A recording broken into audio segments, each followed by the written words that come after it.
Hello friends, I am Dr. Sanjula Babuta from Department of Pharmaceutics, School of Pharmaceutical Education and Research, Jamia Hamdard. Today, we shall be studying about the plasma protein binding.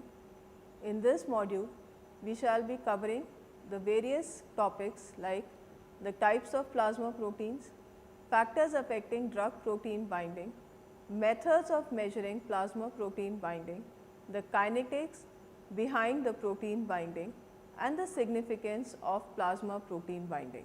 Now, let us understand what protein drug binding is.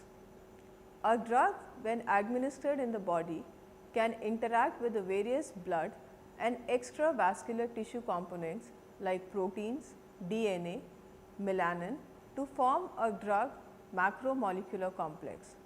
Out of these components, protein interact with the majority of the drugs, and this phenomena is known as protein drug binding.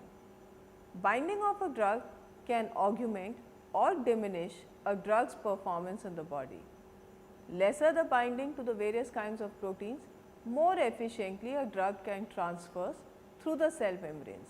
It is only the unbound fraction of the drug present in the blood which interacts with the various receptors, enzymes, or can be transported through the various biological membranes.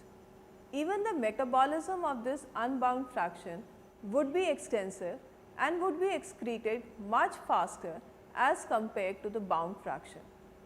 Therefore, it is very important to evaluate the extent of protein binding of drugs. The distribution of the drug in the body is regulated by various physico-chemical properties of a drug, the binding affinity to plasma proteins and binding affinity to tissue proteins. A drug reversibly binds to the plasma protein and acts as a reservoir for the unbound fraction which is readily eliminated from the body after showing the desired pharmacological action, thus prolonging the duration of the action of various drugs.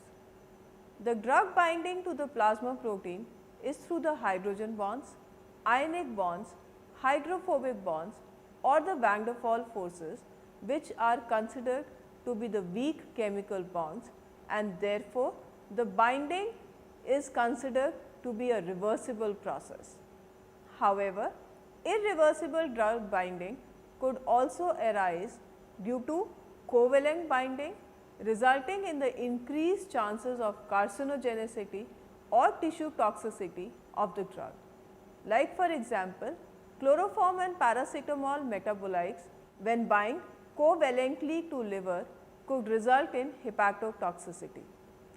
Plasma protein binding greatly influences the pharmacokinetic and the pharmacodynamic parameters of a drug, deriving from the fact that the bound drug is both pharmacokinetically as well as pharmacodynamically inert. Therefore, drug bound to the protein can neither be excreted nor be metabolized and does not show any pharmacological activity.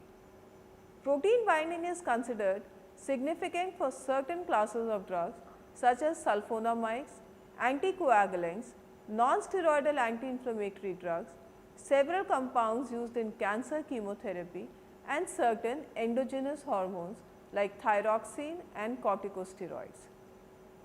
There are a number of binding sites present on a protein.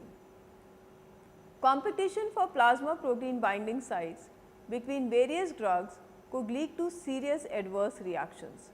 For example, the interaction of warfarin and several sulfonamides with phenylbutazone. There are chances of inter-individual differences in plasma protein binding of many drugs due to genetic, environmental, pathological and other factors like aging. Types of plasma proteins. Various endogenous and exogenous molecules throughout the bloodstream are carried by the various proteins that are present in human plasma.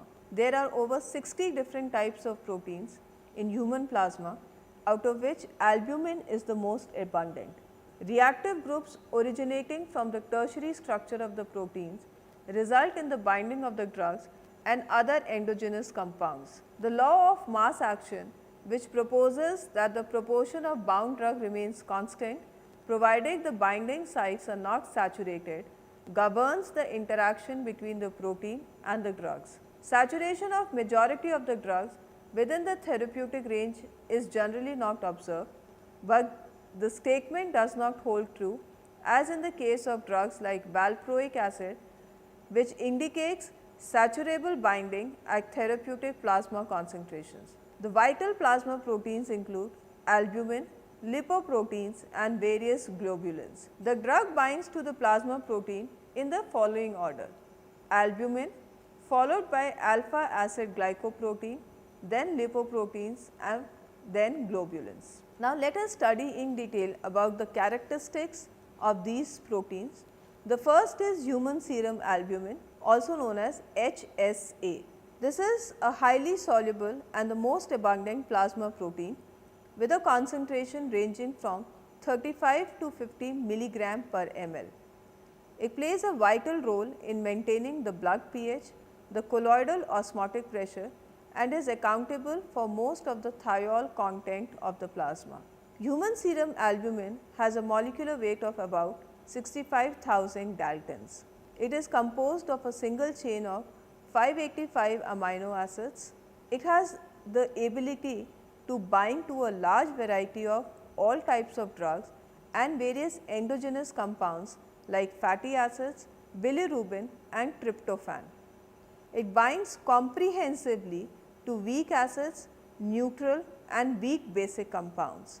Binding of small molecular weight molecules to human serum albumin guards itself from being eliminated through glomerular filtration of the kidneys and the various enzymatic reactions in the liver and the bloodstream. 4 different sites on human serum albumin have been identified for drug binding. The binding site for acid is generally the N-terminal amino acid, whereas the basic drugs bind non-specifically. Therefore, the capacity of albumin to bind to the acids is limited, whereas for the base it is quite high. The next protein is the alpha 1 acid glycoprotein, abbreviated as AAG, is the second most important plasma protein which generally binds to basic and neutral drugs. It is an acute phase protein having low molecular weight. Under normal pathological conditions, the concentration of alpha acid glycoprotein ranges from 0.5 to 1 milligram per ml of plasma. In certain disease states like inflammation, malignant disease, stress etc., this value can exceed up to 3 milligram per ml. The physiological function of this protein is not well known, but it has some immunosuppressive and immunomodulating properties. It also acts as an inhibitor of platelet aggregation, neutrophil activation and lymphocyte proliferation.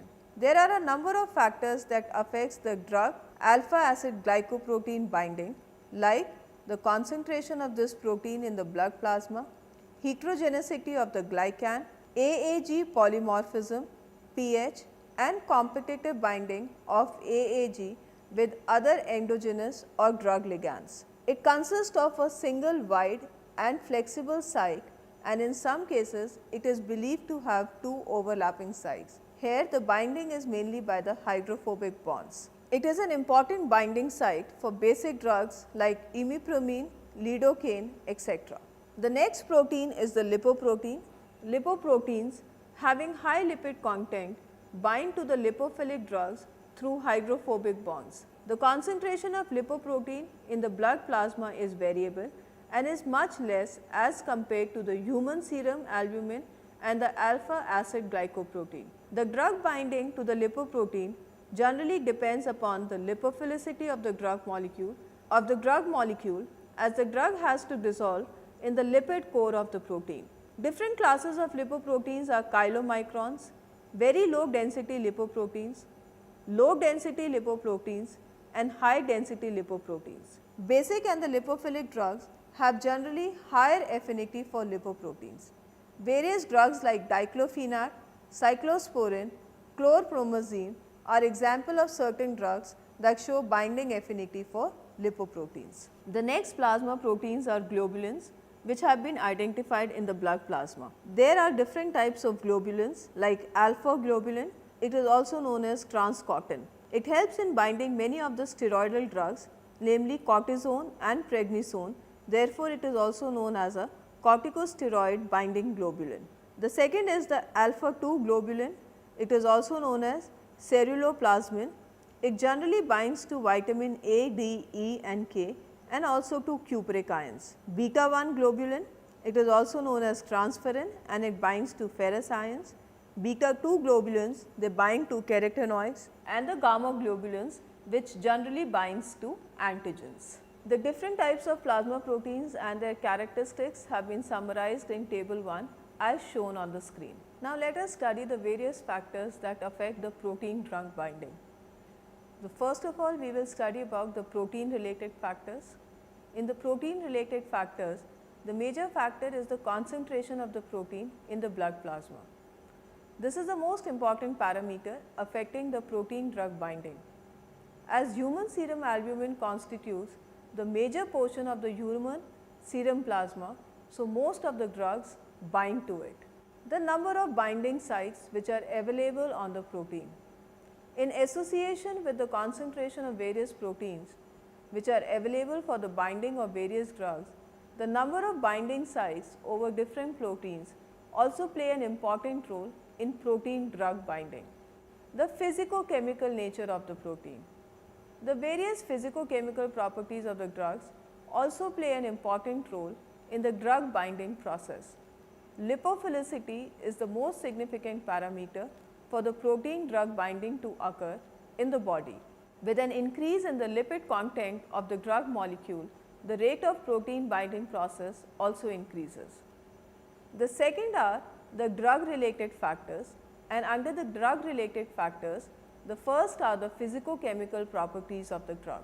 Lipophilicity is the most significant parameter for the protein drug binding to occur in the body. With an increase in the lipid content of the drug molecule, the rate of protein binding process also increases. Then the second is the concentration of the drug. It also plays an important role in protein binding process. More the concentration, more is the binding if the drug has an affinity for a protein. The third is the drug protein or the tissue affinity. Various drugs, they show different affinity for different proteins in the body, which is considered to be a vital factor for the drug protein or the tissue binding. For example, digoxin has affinity for cardiac muscle. The next are the drug interactions. Interactions occur when there is a competition between the drug and the other substances for a particular binding site over the protein. Alteration in the concentration of a protein by any substance leads to modification of the affinity for the drug molecule. The next are the pathophysiological conditions. Drug protein binding may be affected severely in disease conditions such as renal failure and hepatic failure. In both the cases, there is decreased albumin content, which results in decreased binding of several acidic drugs. Now, let us study the various methods which are used for the measurement of plasma protein binding. Many successful methods to measure the degree of plasma protein binding of drugs have been derived. All these methods work by physically separating the unbound drug from the bound drug and calculating the relative fractions. Some beneficial techniques to measure the plasma protein binding are equilibrium dialysis, ultrafiltration, ultracentrifugation, gel filtration and microspheres of albumin. There are some other techniques also which are utilized to a lesser extent, such as micro extraction and optical biosensors, which have been utilized to measure the highly protein bound drugs. None of the above methods could be judged as superior over others, as all these methods possess some advantage as well as some disadvantage. So, let us study in detail about them. The first is equilibrium dialysis. It is a well accepted and a popular method used in plasma protein binding. This method employs a semi-permeable membrane. On one side, plasma sample is placed and on the other, a non-protein drug-free buffer solution is placed. The unbound free fraction of the drug transverses across the semi-permeable membrane until at equilibrium the concentration of the free fraction of the drug across the two membranes become equal. The fraction of drug is readily determined by measuring the drug concentration on either side of the membrane. If the binding of drugs to the plasma protein is dependent on the drug concentration, then it could cause difficulties in assessment, as the drug concentration is lower on the plasma side at equilibrium as compared to the initial concentration due to diffusion of the free drug and also due to dilution of plasma by water, which transverses through the plasma side due to osmotic gradients. This is the main disadvantage of this method, but efforts are being made to overcome the osmotic effect by using previously diluted plasma. The second method is the ultracentrifugation method. This method does not alter the unbound drug concentration and hence does not disturb the equilibrium. It employs a centrifugation technique to separate the small unbound fraction of the drug from the high molecular weight drug protein complex. This method uses high gravitational force to separate the two. After centrifugation, the area just below the lipid layer of the very low density lipoprotein and chylomicrons is sampled and the concentration of free compound is determined, while the concentration of the total compound is assessed before centrifugation. Therefore, concentration of the bound drug can be assessed from these measurements. Contrary to the equilibrium dialysis, ultracentrifugation is a preferred method theoretically. This method also possesses some disadvantages, such as it is a time consuming method. If the drug binds to the low density lipoproteins, then during centrifugation these low density lipoproteins rise to the top of the tube, and thirdly, this technique is expensive as compared to equilibrium dialysis. The third method is the ultrafiltration method. It is another useful technique to measure plasma protein binding. It can be achieved by two processes, first being centrifugation and second by positive pressure. The filtration process employs a whisking tube for filtration of plasma water by placing it under positive pressure. Unlike the other two techniques, this technique is rapid and quite simple. This method has been used to assay the binding of antibiotics to the serum proteins. The major disadvantage of ultrafiltration is that some drugs bind extensively to ultrafilters, making it a cumbersome process. The next method is binding to albumin microspheres. In this method, initially albumin microspheres are developed and these microspheres are then transferred to a 5 ml plastic syringe containing buffer with a porous disc at the bottom, and drug candidate is added to these syringe containing buffer microsphere suspension. After administration of the drug in the suspension, these syringes are incubated at room temperature so that equilibrium can be maintained between the drug and the albumin. Now, this solution is pushed out of the syringes through the porous disc such that the unbound fraction of the drug is obtained and the bound fraction remains on top of the disc. This method is generally employed in cases where a drug candidate is suspected to bind to the albumin or to check any interactions between the drug at the binding sites of albumin. The advantage offered by this method is that it is a rapid and a simple method, and the disadvantage of this method is that it is only used to detect the albumin binding of the drugs, and uncontrolled temperature also remains an unresolved issue with this method. The next method is the gel filtration method. It is very efficient as it allows to measure the extent of plasma protein binding of the drug in a very small plasma volume. Gel filtration is based on the principle of simple chromatography and makes use of a chromatographic column, and the drug concentration is measured in the elute. The column is equilibrated with the drug so as to prevent dissociation of the drug protein complex. Initially, the binding protein is saturated with the drug and then it is passed through the previously equilibrated column with the same drug. The drug concentration is interpret in the elute. The major disadvantage of this method is its complexity and time consumption. Table 2 summarizes the different types of techniques employed in the measurement of plasma protein binding as coming on the screen. Now, let us understand the kinetics of drug binding. It is a dynamic process. Kinetics of reversible drug protein binding can be described by applying the principle of law of mass action to the protein binding of the drugs. According to this, P plus D will give us a complex which is PD. P represents protein, D represents drug. So, we get a complex which is protein plus drug. When a drug binds to a protein, an association constant Ka is there, which is expressed as the ratio of the molar concentration of products and the molar concentration of the reactants. Thus, Ka is equal to Pd divided by P into D. Rearranging this equation will give us Pd is equal to Ka P into D, where P denotes the concentration of free protein, D denotes the concentration of free drug, Pd denotes the concentration of protein drug complex, Ka denotes the association constant and Kd denotes the dissociation rate constant. The extent of drug protein complex formed is dependent on the association binding constant Ka. Drugs strongly bound to the plasma proteins have a large Kaa. In case of a forward reaction, Ka is greater than Kd, that is protein binding is favored.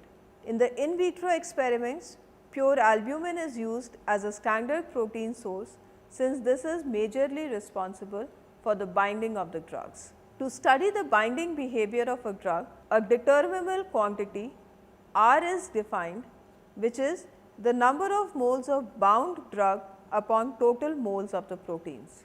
The equation 5 and 6 are applicable to the situation when there is a sole protein binding site and the protein and the drug are in equal proportion in the protein drug complex. This assumes one independent binding site for each mole of the drug.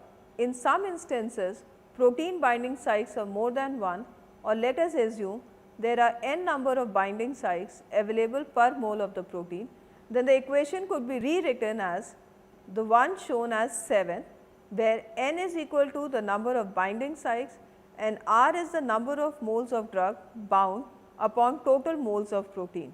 If more than one type of binding sites are available, then equation 8 is applicable, where numerical subscript represents different type of binding sites and K represents the binding constant. N represents the number of binding sites per mole of the protein. Determination of binding constants and binding sites by the graphical methods. The values of association constant and the number of binding sites can be obtained by various methods. The first are the in vitro methods. In the in vitro methods, both the values of association constant and the number of binding sites n can be obtained using the direct plot, the scattered plot or the double reciprocal plot. Direct plot, it is a simple plot which can be made by plotting R versus D. The binding parameters can easily be calculated, indicating the number of binding sites on each protein. Scattered plot, this spread the data to give better line for estimation of binding constant and binding sites. By converting the equation 7 into a linear form, this plot is obtained as shown on the screen. The next is a double reciprocal plot. It is also called as the Lineweaver-Burk plot, and this plot is made by the reciprocal of the equation 7. A plot of 1 by R versus 1 by D is made, which gives us a straight line with the slope 1 n by Ka and the y intercept 1 by n. Besides the various in vitro methods, in vivo methods are also used. The percent of drug bound is often used to describe the extent of drug protein binding in plasma. The fraction of the drug bound can be determined experimentally and is equal to the ratio of the concentration of the bound drug and the total concentration in plasma. Now, let us understand the clinical significance of protein drug binding. Number 1, it prolongs the residence time of the drug in the body. The drug bound to plasma proteins will not get filtered, as plasma proteins are not a normal component of the glomerular filtrate. Therefore, biological half-lives of the drugs, which gets essentially eliminated by the glomerular filtration, could be increased when subjected to protein binding. For example, peptides are considered as an important class of molecules for the development of therapeutics, as they possess certain properties like comparatively small mass, exceptional target specificity, high binding affinity and low toxicity. But their short half-life, which is only a few minutes, has hampered the development of a large number of therapeutics from peptides. Enzymatic degradation and fast renal clearance are the major reasons for the fast elimination of peptides from the circulation, which can be circumvented by fusion of peptides to the various plasma proteins like albumin or immunoglobulin, which results in the prolonged residence of the peptides in the body. Protein binding also reduces the rate of elimination. The unbound or the free fraction of the drug is readily eliminated from the body. Drugs which are extensively bound to the proteins are therefore eliminated slowly from the body, that is, their elimination half-lives are much longer as compared to the unbound drug. It is due to the fact that the protein bound drug is restricted to enter the liver because of its large molecular size. It is due to this large size only, it is also restricted to enter the glomerulus. For example, doxycycline is extensively protein bound and have an elimination half-life of 15.1 hours as compared to the 8.5 hours of tetracycline, which is 65% protein bound. There are examples of a large number of drugs whose elimination rates have been reduced due to excessive plasma protein binding. Drugs that are extensively bound to the plasma protein also results in high blood levels and low volume of distribution, which suggests that the concentration of drug in the blood as compared to that at the site of action will be high. For example, warfarin extensively binds to the plasma protein up to 99% and therefore has a low volume of distribution, whereas theophylline is moderately bound to the plasma protein and has a high volume of distribution. Another significance of this plasma protein binding is that we all know that the bacterial infections occur between the cells of an organ. Efficacy of a drug is due to its presence in a higher concentration at the site of infection. Therefore, an antibiotic which extensively binds to the plasma protein will be largely restricted to the blood and will be present in low concentration at the site of infection. Contrary to this, other antibiotic having similar effect but does not bind to the plasma protein is free to be distributed and may be present at the site of infection in a higher concentration. Such an antibiotic, despite of the fact that its blood concentration will be lower, is more effective than the first antibiotic in clinical situations. Competitive binding. Competition for binding sites over different proteins may occur such that the amount of bound drug may be decreased significantly by the presence of another drug present in the circulation. As it is known that the presence of protein binding largely affects the activity, distribution and elimination process, so competitive binding can result in an increased rate of biotransformation and elimination of the displaced drug. This displaced phenomena could be used successfully in case of intoxication to reduce the concentration of a toxic drug rapidly. There are many examples of these displacement reactions like warfarin and phenylbutazone. The latter readily displaces the former from its binding site, resulting in an increased concentration of the former. The next is dose alteration. Plasma protein may also be responsible for the rate and extent to which a drug reaches its site of action. For example, the two potent analgesics, morphine and oxycodone, both act through the same receptors, but as determined in the in vitro experiments, morphine show a 26-fold greater affinity for the opioid receptors than oxycodone. According to this finding, it could be assumed that the dose required for morphine should be less as compared to oxydone to exhibit the same pharmacological action. But the patient studies have indicated that following intravenous injection of both the drugs, equal doses were required to relieve the pain. This is because morphine readily binds to the plasma protein, therefore, there is a need to increase its dose. Plasma protein binding has also been used for diagnosis of various diseases in the recent past. For example, chloroquine is a drug which interacts readily with the melanin of the eye. The chlorine atom of this drug is replaced with the radio-labeled iodine so that it can be used to visualize any melanomas of the eye. Now, let us summarize this module.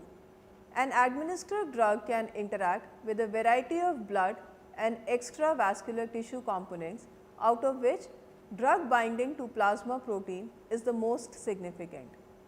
Plasma protein binding can augment or diminish a drug performance in the body. There are a variety of plasma proteins in the body which binds to different types of drugs such as sulfonamides, anticoagulants, NSAIDs and several compounds used in cancer chemotherapy. The drugs bind to the plasma proteins in the following order. Albumin shows the most, followed by alpha acid glycoproteins, then lipoproteins and then globulins.